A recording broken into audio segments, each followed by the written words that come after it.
believe, reduce the number of family members who are present in Turkey. The first thing I would say is we work very closely together with our colleagues in the Turkish government to make sure we are sharing information about terrorist threats, that we are working closely together to try to disrupt those, and that we are providing all the support we possibly can to address those challenges and threats, whether they're threats against Americans in Turkey or whether they're threats against Turkish citizens in Turkey. We always have more work to do in this area, and we are committed to doing that in collaboration with our Turkish partners. With respect to the steps we took in Incirlik, I think it's important to put that in the context of the ongoing military operations against Daesh that are happening from that area, and to understand that it was very unusual for us to have family members at a facility that is actively engaged in military operations, and particularly one that was so close to the what the military would call the theater of operations, where those military actions are actually taking place. So given the ongoing evolution of the conflict and the increased persistence of Daesh's efforts to conduct attacks inside Turkey, we believed it was prudent for us to reduce the number of American citizens, what we call dependents, family members of U.S. government employees, that were present in that particular area. But I also want to emphasize that we continue to conduct the full set with our Turkish colleagues and the Turkish government for many months to determine the best way to ensure that local Syrian forces can push Daesh out of areas that they had previously controlled or currently control, and remain in those areas to provide appropriate levels of security and basic governance after Daesh departs, so that the aftermath of the conflict to push Daesh out does not result in additional populations of refugees or internally displaced people within Syria. We have been working very hard on this problem for many months. It obviously has been a very complicated problem because many of these groups, in addition to fighting Daesh, have also been fighting Nusra and fighting the regime.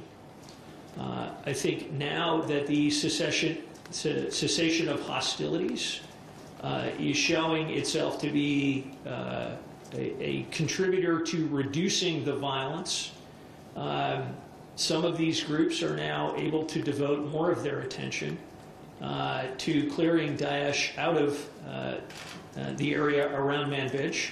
And we are determined to work closely and provide all the support we can with our friends and partners here in Turkey and with many of the other members of the coalition to enable them to be successful.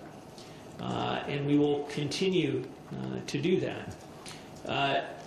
You all know there is a parallel discussion, set of political track discussions under the auspices of the UN in Geneva about the political transition in Syria. I think it's important to remember that the United States and Turkey share the same goals in Syria.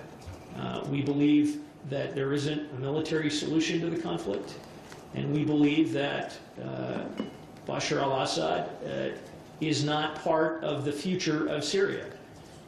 And we are working very closely together to make sure that the appropriate energy and diplomacy is present in these talks to try to find a way to bring about that objective we seek together. Whatever political arrangements in Syria arise from these talks, we believe it is important that they arise from decisions made by Syrians. And we believe that the future political arrangements of Syria, well, thanks very much for that question. I'm going to let President Obama's remarks speak for themselves. I would say they reflect what we have been discussing on many different occasions between two governments who are friends in private as well as public.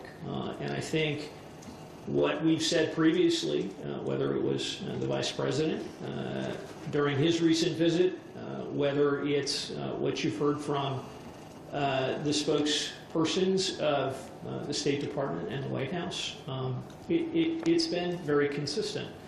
I have to say I've been struck by some of the coverage of this issue here in terms of suggesting that there is a degree of hypocrisy in the approach taken by U.S. officials. And I think it reflects, as I try to understand where that line of argument comes from, I think it reflects a perhaps a lack of appreciation for the differences in our legal systems when it comes to application of freedom of speech. The United States does not have a law at our national level against defamation, against speech. So there's no criminal process in the United States at the national level for statements that are insulting. And if you look at, for example, President Obama's Instagram feed on a daily basis, you'll see quite a bit of commentary that qualifies as pretty insulting. And I don't like it. I find it insulting. I find some of what is posted on my Instagram feed or the embassy's Instagram feed as insulting. And I certainly don't agree with it. But we tolerate it because for us, freedom of speech and freedom of the press are two of the most important foundations to our constitutional democracy. Now, our friends in Europe, including in Turkey, have taken a bit of a different approach to this issue in terms of having defamation laws. And that's a matter for the citizens in each of those countries to determine whether or not that's an appropriate balance for them and their societies in terms of how they balance speech freedoms against personal privacy and other aspects of their legal system. I'm not going to say that our system is better. I would just say that it's different, and I think it's important for your readers and citizens of this country to understand that when they see us approaching things differently, it's because we have a different legal tradition that underpins our approach to the issue. Okay. We will invite the cameras.